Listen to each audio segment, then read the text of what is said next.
दिशा सालियान जी आहे तिचं जो प्रकरण आहे 5 वर्षानंतर उघडकीस आलंय।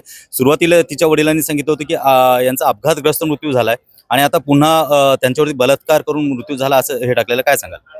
बघा, त्यावेळेच्या मी आज सकाळी या संदर्भात अनेक माध्यमांशी बोललो आणि मलाही तसंच वाटलं की जसं हिचा अपघात झाला असावा, परंतु आता 2 तासामध्ये जी काही माहिती हाती मी घेतली याच्यामध्ये तिला फेकून दिलं गेलेलं असं त्या ठिकाणी दिसतं आणि तो मर्डर असावा आणि बऱ्यापैकी अधिकाऱ्यांवर त्या ठिकाणी सरकारचा दबाव असल्यामुळे तपास यंत्रणाने त्या ठिकाणी खूप ढील त्याच्यामध्ये दिली आणि त्याच्यामुळे गुन्हेगारापर्यंत पोहोचता आलं नाही।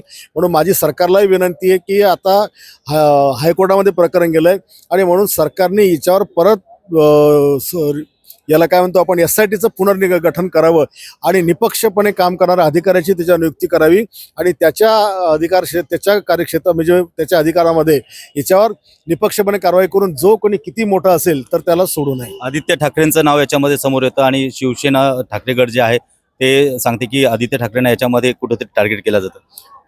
आता तपासामध्ये जर खरा तपास तर पुन्हा झाला पाहिजे, मग तपासामध्ये आदित्य असो का कोणी असो, गुन्हेगार तो गुन्हेगार असतो, त्याला सोडता कामा नये।